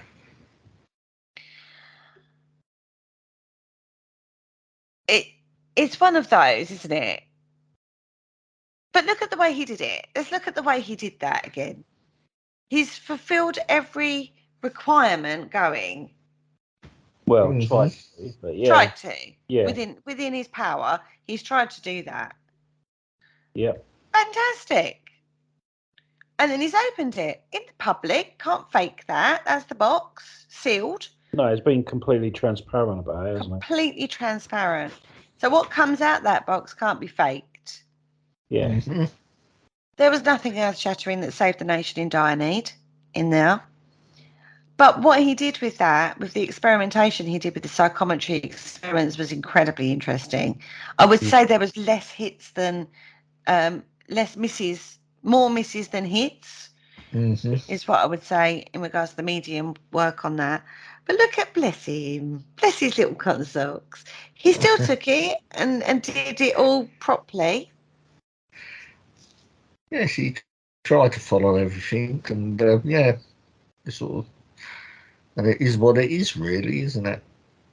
And again, it shows his methodicalism, methodology, and how he takes it step by step, and how he observation and placement of things, and to try and prove there's no trickery involved. I mean, he does have a history in the magic circle. He does know how to fake things, and like sleight of hand and magic tricks and stuff like that. So he does know the tricks that could be made, you know what I mean, to create phenomena or put something out there. But he does everything. He, from the Battersea Poltergeist case to the poltergeist girl, to the box. Every single time, it's step by step. It's methodical, observation, documentation, writing it down, documenting it as he goes, and we end up with quite a obsessed OCD level of particularness that is displayed only by Harry. And I have to say, got to give the guy kudos. He'd look at things I probably would dismiss even to this day, regardless of what I've been educated. Which is why when he gets Geff for talking mongoose, he goes, okay, let's have a look at it then. Yeah, I'm off to the Isle of Wight. Or no, Isle of Man. The Isle of Man. Yeah. So interesting, good old Harry Price there. He is very interesting fellow. Go and check out the website, guys, for lots more information. It is harrypricewebsite.co.uk. Lots of information, lots of other things on there, with bibliography, timelines on there, galleries. We haven't even touched what he did in the seance room. Other famous cases he did. Hopefully that's whetted your appetite to go and check a little bit of Harry Price out. I would also go and check the work of Eddie Brazil and Paul Adams out as well. They did the Definitive Guide to Borley Rectory, which is a phenomenal piece of work, and The Enigma of Rosalie, which again is a fantastically well-researched case of Harry Price's that the guys did. Absolutely brilliant. Well, there we go. That's our whistle-stop tour of a few of the cases of good old Harry. Good old Harry. We like Harry. On the back of that, have we changed our opinion of Harry Price? No, not really. He's an interesting fellow, and I just think he's basically looking into these sort of things and trying to be methodical and open and honest. Well, I certainly... But because obviously he goes to the media, it sort of discredits him a little bit, so maybe he's just misguided a tiny bit. Yeah, I think, he done everything he could have, considering, so, yeah, good on him. Definitely. On that note, we've actually come to the end of the show. Oh, really quick. It does go quick, doesn't it? It does. Right. Go check out paranormalconcept.com for all of our past blogs, all of our latest shows and our past shows. And you'll find that other show on there that I was talking to you about, of What's in the Box. You can check us out on YouTube. Go and check out the other shows on PA UK. They're absolutely fantastic as well. And we will be back with you next week. On that note, say goodnight, guys. Good night, guys. Good night, guys.